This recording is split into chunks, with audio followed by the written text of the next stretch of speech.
Jamais 2 sans 3, désormais c'est jamais 3 sans 4.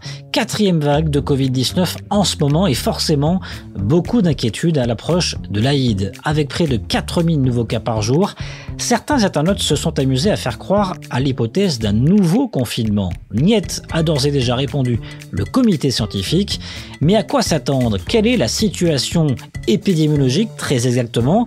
Et doit-on aller fêter l'Aïd avec nos proches? Sinon, comment? Passage au scan. Je suis Landry Benoît, vous écoutez le scan, le podcast actu de Tel Quel. Et ce jeudi 7 juillet 2022, je vous propose de parler Covid avec la quatrième vague de contamination au Maroc.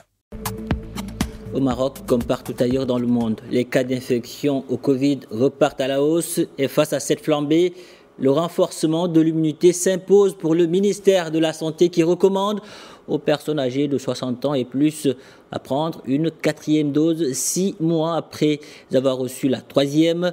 La recommandation concerne également toute personne majeure ayant des comorbidités.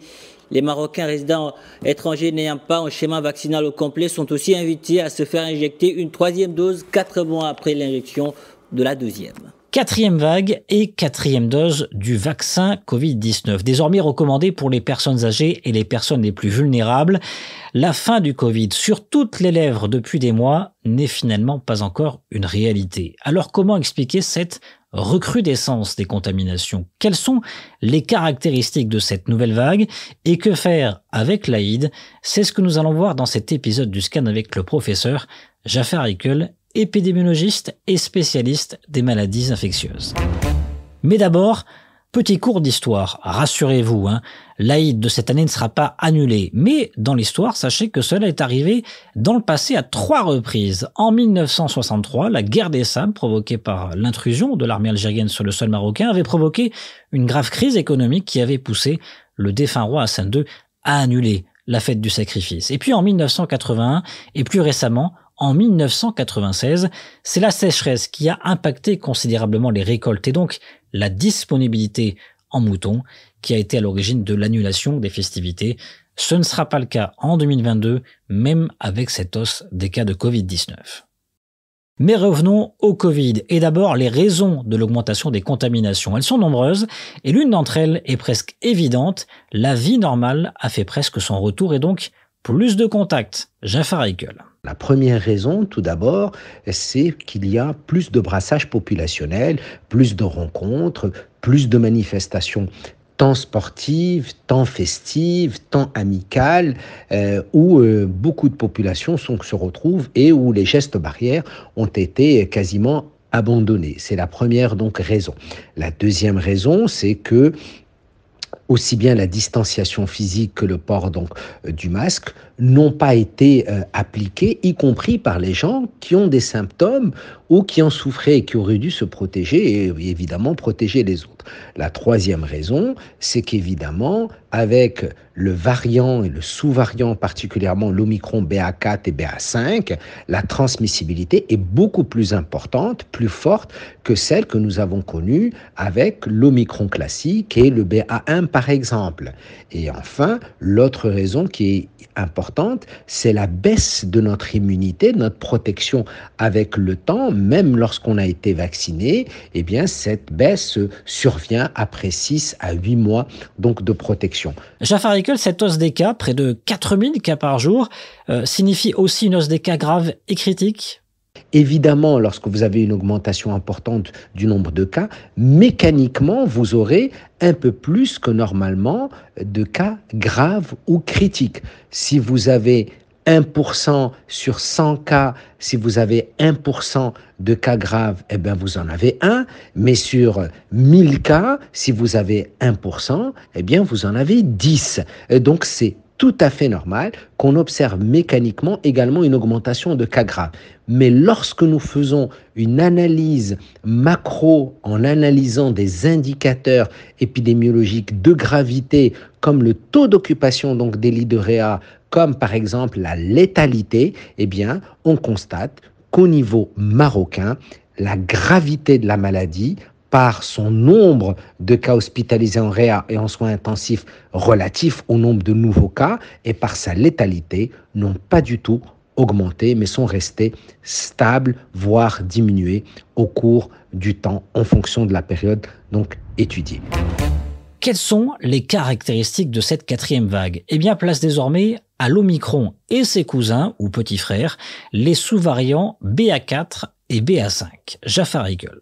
Cette quatrième vague se caractérise, comme on le sait, par une augmentation du nombre de cas incidents, par des symptômes très particuliers de la Covid-19 dans son variant Omicron et dans ses sous-variants BA4, BA5, beaucoup plus de fatigabilité, beaucoup plus de courbatures, beaucoup plus de signes oropharyngés avec des douleurs au niveau donc de la gorge à type donc de picotement qui fait mal, on est pris, également le nez est pris, on tousse un peu plus, on est extrêmement fatigué, voire épuisé. Néanmoins, on ne constate pas de signes pulmonaires patents plus importants que par rapport aux anciennes vagues, que ce soit le classique ou le delta par exemple.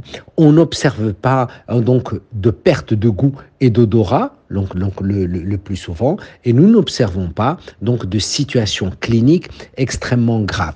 Autre caractéristique de cette vague, c'est qu'elle intervient en période de diminution de l'immunité collective acquise par la vaccination. Autrement dit, votre dernière dose remonte à plusieurs mois. Et puis, autre raison, le relâchement de la distanciation sociale. Autre caractéristique donc de cette vague, c'est qu'elle survient à un moment simplement où l'immunité collective accumulée grâce à la vaccination ou à la post-infection a été diminuée au cours donc du temps, a été réduite au cours du temps, et c'est tout à fait normal qu'on l'observe en plus de ça au moment où la population a retrouvé ses habitudes classiques, à savoir plus de rencontres entre personnes, plus de contacts humains, plus de mains qui se serrent, plus d'embrassades, plus donc de soirées, plus de réunions festives, et cela est tout à fait normal. Résultat, pour l'épidémiologiste, il ne faut pas relâcher les règles de sécurité. Cette quatrième vague, aujourd'hui bien installée dans le contexte marocain, doit être évidemment surveillée, impose des principes de précaution, impose par exemple que l'on puisse, dans les endroits qui sont clos, qui sont peu aérés, porter le masque. Également pour les personnes qui ont des symptômes avant d'être dépistées ou diagnostiquées par un médecin, devraient également porter le masque.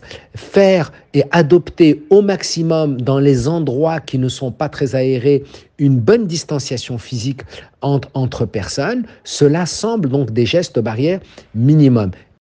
Cette quatrième vague coïncide désormais avec une quatrième dose recommandée pour les personnes âgées de plus de 60 ans et les personnes vulnérables, malades chroniques notamment. Elle n'est pas obligatoire, mais bel et bien recommandée.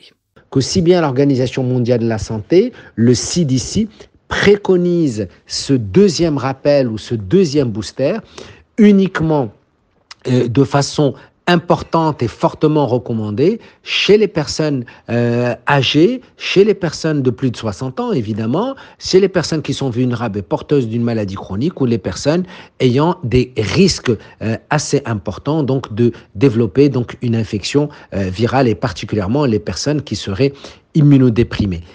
Elle n'est pas obligatoire, elle est recommandée au vu de la baisse de l'immunité avec le temps, au vu de la capacité de transmissibilité de l'Omicron dans son sous-variant BA4 et BA5, au vu également de ce qu'on appelle l'échappée immunitaire, c'est-à-dire que ces sous-variants sont plus résistants à la capacité protective et à la durabilité protective donc des vaccins. Et c'est dans ce sens qu'on recommande pour ces catégories donc de personnes. Alors faut-il s'inquiéter pour l'Aïd de cette année et aller fêter l'Aïd avec sa famille? Oui, bien sûr, répond Jafar Ikl, mais l'épidémiologiste recommande aux personnes qui le fêtent de respecter la distanciation physique, le port du masque et d'éviter forcément les contacts tactiles. Aïd al-Adha est probablement la fête la plus importante sur le plan religieux et au niveau, en tout cas, marocain. Je crois qu'il n'est pas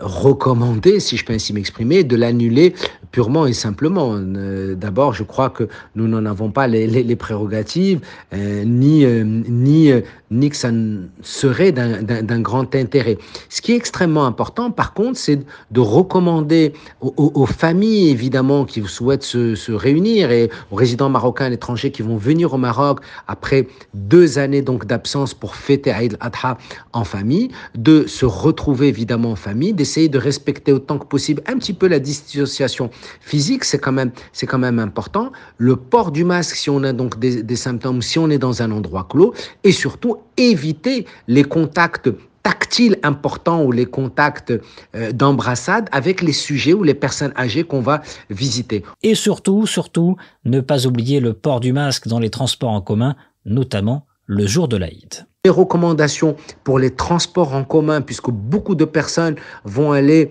chez eux, voir les familles, se déplacer entre les villes, c'est lorsque vous êtes dans un transport en commun avec plusieurs personnes, gardez une solution hydroalcoolique dans votre poche, portez un masque, bien évidemment. Si vous n'avez pas de solution hydroalcoolique, eh bien, se laver les mains avec de l'eau et du savon est suffisant également, mais il faudra porter donc le masque le temps donc du trajet. En zone qui est totalement aérée, il n'est pas utile dans le contexte actuel de porter obligatoirement le masque, simplement d'éviter encore une fois les contacts tactiles pour simplement se protéger et protéger les autres. Et vous, allez-vous fêter l'Aïd? Si oui, comment avec votre masque? Faites-le nous savoir en partageant cet épisode du Scan sur vos réseaux sociaux. Le Scan, le podcast d'actualité, c'est fini pour aujourd'hui. Réalisation Adam Al-Arshawi. N'hésitez pas à vous abonner sur le site telquel.ma et à nous retrouver chaque jour du lundi au vendredi sur toutes les applications de plateformes de podcast et de streaming.